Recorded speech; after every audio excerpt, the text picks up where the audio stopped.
बिस्मिल्लाहिर्रहमानिर्रहीम। अस्सलाम वालेकुम। 10th class. आज चैप्टर 12 में हम लोगों ने थ्योरम नंबर 1 करना है।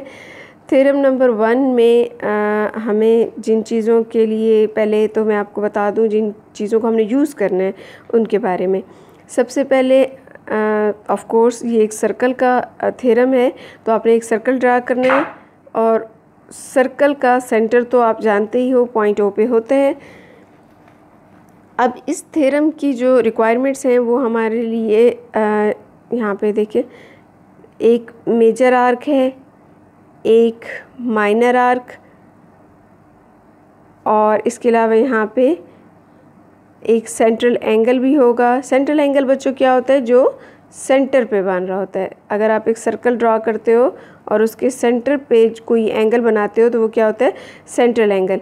लेकिन अगर सेंटर पे नहीं बनाते, इसके अलावा सर्कल पे बनाते हो, तो वो यानी सर्कल का ये क्या होता है? सर्कमफ्रेंस। ठीक है, तो सर्कमफ्रेंस पे अगर आप बनाते हो तो उसको हम क्या बोलते हैं?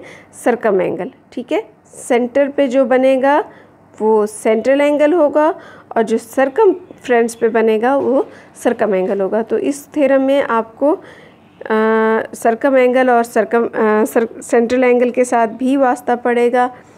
मेजर और माइनर आर्क का भी आपको इसमें बताया जाएगा। अच्छा, यहाँ पे जो प्रूफ करना है ना, वो ये प्रूफ करना है कि जो सेंट्रल एंगल है यहाँ पे माइनर आर्क से जो बन रहा है ना सेंट्रल एंगल, वो डबल है मेजर आर्क में जो बन रहा है सर्कम एंगल उससे। ठीक है, चलें अब स्टेटमेंट पढ़ते हैं। स्टेटमेंट है कि the major of a central angle of a minor arc of a circle. अभी मैंने आपको बताया था कि माइनर आर्क पे क्या बन रहा है? सेंट्रल एंगल बन रहा है। तो उसकी मेजरमेंट के बारे में क्या बता रहे हैं? Is double that of the angle subtended by the corresponding major arc. यही चीज़ मैंने आपको बताई कि जो माइनर आर्क में सेंट्रल एंगल बन रहा है वो मेजर आर्क में बनने वाला जो सर्कम एंगल है उससे डबल है। ठीक है, अब आपको पता है कि एक थ्योरम में जो मेन पॉइंट्स होते हैं वो कौन कौन से होते हैं? गिवन, टू प्रूव, कंस्ट्रक्शन और देन प्रूफ। तो गिवन में आप क्या लिखोगे? गिवन में आपको जो चीज़ें मालूम है, कौन कौन सी चीज़ें मालूम है आपको? मेजर आर्क मालूम है। मेजर आर्क का क्या नाम है? A B C. ठीक है, या आप यूँ कहो कि ए सी जो है ये मेजर आर्क है।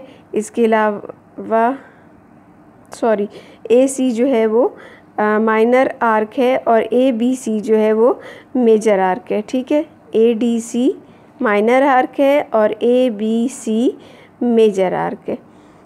तो इसके अलावा आप इसमें एंगल का नाम भी लिख दोगे कि एंगल ए ओ सी जो कि सेंट्रल एंगल है वो आपको गिवन है। सर्कम एंगल भी दिया हुआ है, उसका नाम क्या है? A B C. Angle A B C, angle A O C, और दो आर्क्स आपको दी हुई हैं। ठीक है, और हमने प्रूफ क्या करना है कि angle A O C is double of angle A B C. अच्छा बच्चों, अगर आप गौर करें ना तो ये देखने में ही जो ये एंगल है ना ए ओ सी, ये देखने में ही एंगल ए बी सी से बड़ा है। ठीक है, तो यही हमने प्रूफ करना है कि ये जो सेंट्रल एंगल है वो सर्कम एंगल से बड़ा तो है, लेकिन एग्जैक्ट मेजरमेंट उन्होंने क्या दे दी है कि वो उससे डबल है। ठीक है, तो ये हमने प्रूव करना है। इसके अलावा इसमें हम एक कंस्ट्रक्शन भी करेंगे।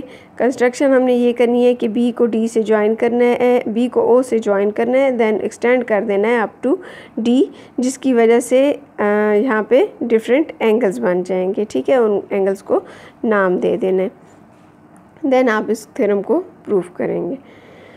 अब यहाँ पे देखिए बच्चों, अच्छा इस थ्योरम को प्रूव करने से पहले मैं एक थोड़ा सा रिवाइज करवा दूँ आपको। 9th क्लास में आपने एक थ्योरम पढ़ा था, ट्रायंगल का थ्योरम था। उसमें आपने पढ़ा था कि जो ट्रायंगल के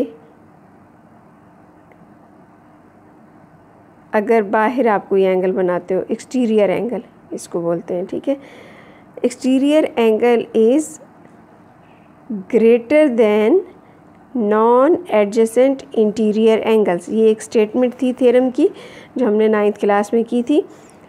इसका क्या मतलब था कि जो एक्सटीरियर एंगल होता है वो उस ट्राइंगल के नॉन एडजेसेंट इंटीरियर एंगल्स का सम होता है।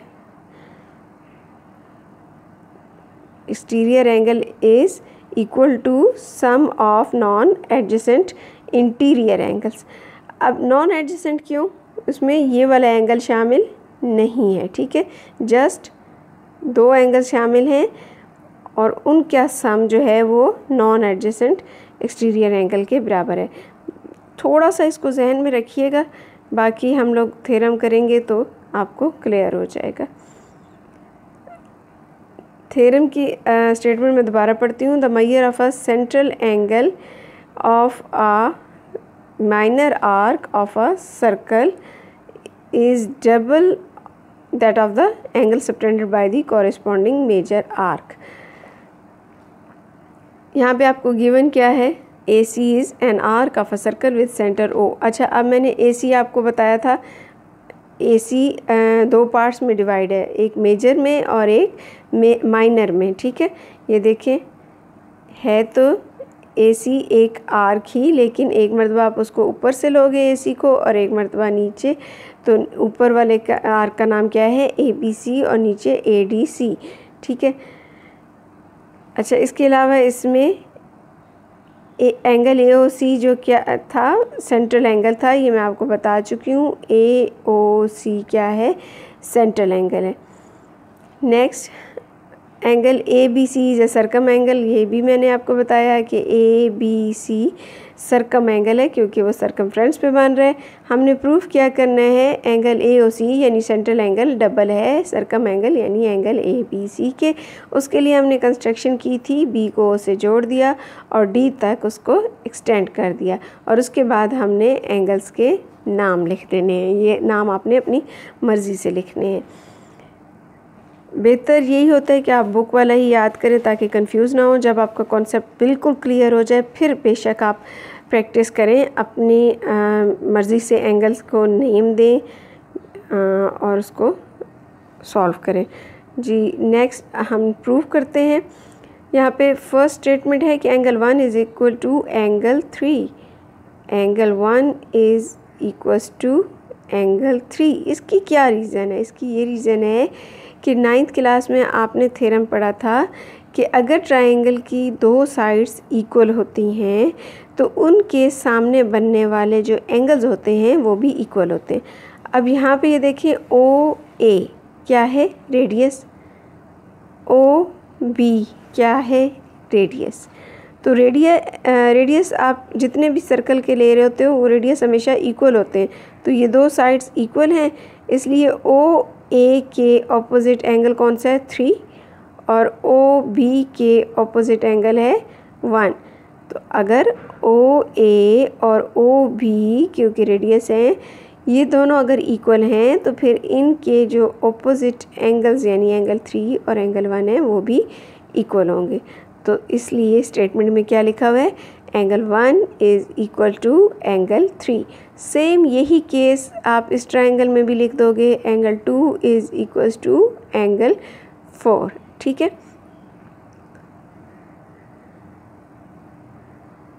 यहाँ पे देखिए, angle 1 is equal to angle 3 मैंने आपको समझा दिया और फिर उसी तरह से एंगल 2 और एंगल 4, और उसकी भी वही रीज़न है कि वो क्यों इक्वल हैं। नेक्स्ट देखिए, एंगल 5 क्या है? इस ट्रायंगल का एक्सटीरियर एंगल, ठीक है। तो exterior angle is equals to sum of non adjacent interior angles. बेहतर होगा कि आप जब ये लिखें कि 5 इज़ इक्वल टू 1 + 3, एंगल 1 + 3 लिखें तो साथ ही रीज़न में यही स्टेटमेंट लिख दें कि exterior angle is equal to sum of interior angles. अच्छा, यहाँ पे एंगल 5 अगर एंगल 3 और एंगल 1 का सम हो जाएगा, इसके बराबर हो जाएगा, तो फिर 6 किसकी इक्वल हो जाएगा? ये एंगल 4 और एंगल 2 के सम की इक्वल हो जाएगा। वापस चलते हैं थ्योरम में, स्टेटमेंट्स में। यहाँ पे देखिए, अभी मैंने आपको समझाया एंगल 5 क्या था, इक्वल था 1 और 3 एंगल के सम के इक्वल, और एंगल 6 जो था वो एंगल 2 और एंगल 4 के सम के इक्वल था। अच्छा, यहाँ पे अगर आप देखें तो एंगल 1 किसकी इक्वल था, एंगल 3 के, ठीक है। तो एंगल 1 की जगह आपने क्या लिख देना है, एंगल 3। और इसी तरह से दूसरी जो आपने ये एंगल को प्रूव किया था कि एंगल 6 जो है वो 2 और 4 का सम है। तो अगर आप गौर करें तो 2 किसकी इक्वल है, एंगल 4 के। तो आपने इस 2 की जगह क्या लिख दिया, एंगल 4, ठीक है। इस 1 की जगह एंगल 3 और एंगल 2 की जगह एंगल 4। जब आप एंगल 3 यहाँ पे लिखते हो तो एंगल 3 प्लस एंगल 3 क्या हो जाता है, 2 टाइम्स एंगल 3। इसी तरह से जब यहाँ पे एंगल 4 लिखोगे तो ये क्या बन जाएगा, angle 4 plus angle 4, 2 times angle 4, ठीक है। इस साइड पे वही एंगल 5 और एंगल 6 आ जाएंगे। तो अब एंगल 5 किसकी इक्वल हो गया, 2 टाइम्स एंगल 3 के, और एंगल 6 किसकी इक्वल हो गया, एंगल 2 टाइम्स एंगल 4 के। यहाँ पे कुछ बच्चों के जहन में ये क्वेश्चन आ रहा होगा कि हमने एंगल 1 को 3 के इक्वल क्यों लिख दिया। तो इसकी रीज़न ये है कि हमने 1 को साइड पे कर देना है, 3 को यूज़ करना है, क्योंकि हमारा ताल्लुक़ 5, 6 और 3, 4 से है, ठीक है। हमने क्या प्रूव करना है कि 5 प्लस 6 एंगल जो है वो एंगल 3 प्लस एंगल 4 का डबल है। तो इसलिए मैंने 1 को हटाने के लिए ये सब्स्टिट्यूशन जो थी, जो इक्वालिटी है उसके तहत मैंने इसको चेंज कर दिया एंगल 3 में और एंगल 4 में। नेक्स्ट देखें, अब ये जो दो आपके पास इक्वेशंस आई हैं, इन दो इक्वेशंस को ऐड कर लेते हैं। जब आप ये वाली साइड ऐड करोगे तो एंगल 5 प्लस एंगल 6 बन जाएगा, और इस साइड पे जब आप आएंगे तो 2 measurement angle 3 plus 2 measurement angle 4 हो जाएगा, ठीक है। आपने इन दोनों को भी ऐड कर देना है। जब आप इन दोनों को ऐड करेंगे तो देखें 2 कॉमन आ रहा है इन दोनों में, आपने 2 कॉमन ले लेना है। तो पीछे क्या बच जाएगा, एंगल 3 प्लस एंगल 4, ठीक है। एंगल 3 प्लस एंगल 4, देखिए 2 कॉमन लेने से अंदर एंगल 3 प्लस एंगल 4 बच रहे। अब आप देखें कि यहाँ पे जो एंगल 5 है, एंगल 5 प्लस एंगल 6, वो डायग्राम में क्या है, एंगल 5 प्लस एंगल 6 क्या है, एंगल AOC। तो यहाँ वापस चलें, जहाँ पे एंगल 5 प्लस एंगल 6 लिखा था वहाँ पे आपने क्या कर देना है, नाम दे देना है एंगल AOC। इसी तरह से जहाँ पे आपने एंगल 3 प्लस एंगल 4 लिखा है तो उसका क्या नाम बन रहा है, एंगल ABC, ठीक है। जब आप नाम दोगे तो बस फिर क्लियर हो जाएगा, प्रूव हो जाएगा कि AOC is double of angle ABC। काफ़ी इंटरेस्टिंग, काफ़ी इजी, सिंपल थ्योरम है। आई होप कि आपको समझ आ चुका होगा। बेहतर होगा कि इसकी रीडिंग 2-3 बार आप खुद करें, अपने आप को समझाएं, तो इंशाल्लाह ये थ्योरम आपको कभी भी नहीं भूलेगा और बहुत अच्छी तरह से आपको ज़हन नशीं हो जाएगा। अपना बहुत ख्याल रखिएगा और इसकी अच्छी सी तैयारी कीजिएगा। अल्लाह हाफ़िज़।